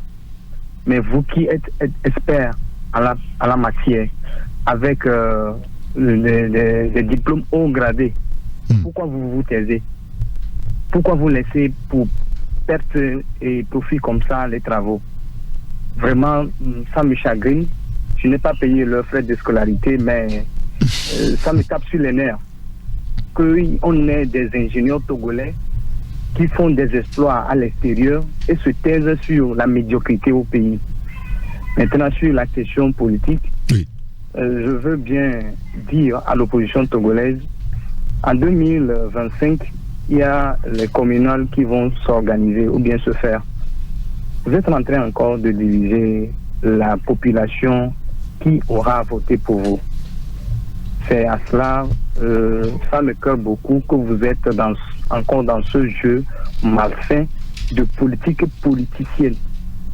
Vous ne vous organisez pas, vous n'assumez pas vos positions. D'autres disent je vais, d'autres disent je ne vais pas, d'autres disent je ne dis absolument rien. C'est comme ça dans votre propre parti politique, vous divisez les choses en trois. Dans l'opinion publique et les sympathisants, vous divisez les choses en trois. Et le parti en face est serein. Ils auront encore raclé des sièges. Cette manière de faire là, ce jeu d'enfant-là, il faudrait que vous le cessiez. Ce n'est pas bon. D'accord.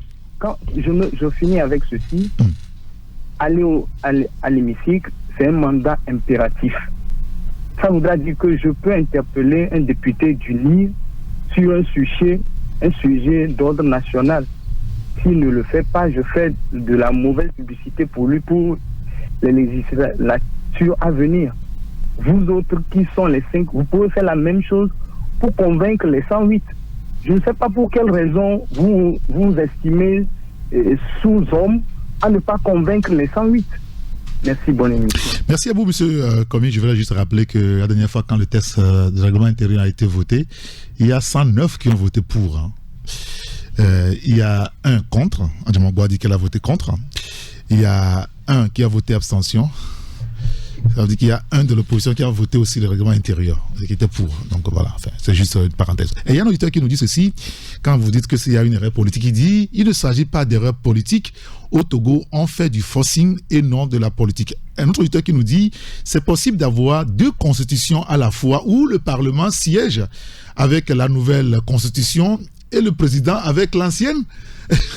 Et tout ça aux yeux de ceux qui se disent opposants et sont dans le silence en observant comme le citoyen togolais, le parti au pouvoir fait juste ce qui est bon, fait juste ce qui bon lui semble de donner donc notre cher Togo. Voilà, on prend sur quel téléphone? On peut le prendre? D'accord, on me dit qu'il y a d'autres messages qu'on va aussi lire. Un autre auditeur qui nous dit la semaine passée, dans votre studio, M. Eric a reçu un monsieur qui nous expliquait les fonctionnements des bassins et en aucun moment, ce monsieur n'a reconnu les défauts des bassins. Il a tout rejeté sur les populations, que c'est les populations qui jettent des choses dans les bassins. Celui de Ségbé, quand vous regardez bien, le bassin n'a pas d'issue. Ce qui fait que ça déborde jusqu'à Lancouvi, qui est situé à plus de 2 km du bassin. Bon, voilà ce que j'ai dit. Allô? Oui, allô. Oui, bonjour. Bonjour, oui, c'est Pelé. Monsieur Pelé, nous vous écoutons. Rapidement. Moi, je voudrais seulement s'intéresser de la 4e République à la 5e République. Oui, allez-y. Où on ne sait pas si c'est la 4e qui est la 5e République et c'est la 2e qui est la 4e République. Parce que je ne sais pas comment on peut se retrouver dans 2 républiques. C'est-à-dire, aidez-nous. Lorsqu'on parle de transition, il faut installer la transition et la transition fait son travail et on sera à l'aise dans le pays. Maintenant, on nous dit que le président automatiquement il est élu. Mais le Sénat qui devait accompagner les députés ne sont pas encore choisis. On ne sait même pas si, parce qu'il ne sait pas si c'est une jurisprudence au moment où il y aura 2 ou bien 1 député qui ne seront pas à l'hémicycle. Est-ce que cette assemblée va rester comme ça ou bien il y aura une élection partielle? Ça, c'est une question à poser. Parce que de l'autre côté aussi, au niveau de régional aussi, il va avoir des déceptions bien des démissionnaires. Est-ce que ce côté aussi, ça va rester comme ça? Toutes ces choses-là, on ne sait même pas. Le gouvernement, même les émissaires du gouvernement ne viennent même pas nous dire. Sauf que les gens qui font des reports, comme du salut de passage, M. Denis là-bas, qui nous expliquent qu'on peut. Le gouvernement, lui, est là, on voit le ministre Baora qui est là, le champion, le champion, c'est comme au Togo, il y a une seule parmi qui peut être présent dans le pays. Vous voyez, on quitte le président, à la présidence pour dire le conseil des présidents et le président est éternel là-bas. C'est malheureux pour le Togo. Merci. Merci beaucoup, M. Pelé. C'est votre avis que nous respectons. On ne prendra plus d'auditeurs au téléphone. On va s'arrêter là pour aujourd'hui. Gérard, je vous vois vous placer un mot rapide et puis on fait un tour de table rapide et puis on rend l'antenne. Allez-y. Oh non, je voudrais. Enfin, celui qui dit qu'il est obligé de charger l'ONIT. Oui. Je lui dis, mais si l'ONIT s'était, alors pourquoi est-ce que nous aussi on s'était? Le peuple, le citoyen lambda. Les gens dans d'autres pays, les gens descendraient dans la rue pour marcher, pour dire, mais faites-nous de meilleurs ouvrages et tout. Ben, si c'est valable pour nous, citoyens simples, alors il faut comprendre aussi pourquoi l'ONIT c'était aussi. Hein. On dit, quand vous regardez le cas du chien, il faut regarder aussi le cas de la souris. Bon.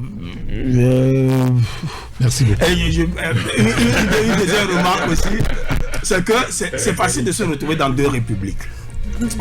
À chaque coup d'État, qu'est-ce qui se passe? On est toujours dans 2 républiques. Un militaire qui se lève, qui fait un coup d'État, le lendemain, il est dans 2 républiques. Non, il suspend la Constitution. Bon, il est dans 2 républiques. Il utilise le temps de changer l'autre Constitution, mais il est dans 2 républiques. Pour un temps, on est dans 2 républiques. Le temps de se raviser, d'arranger les choses. C'est pas pour la première fois, quoi. C'est tout le temps. Au Burkina, on l'a vu la dernière fois aussi. Bien sûr. Bah ouais, merci beaucoup. On va devoir s'arrêter là. On va manger la pâte et laisser la sauce, ou on boit la sauce, on laisse la pâte? Je préfère la sauce.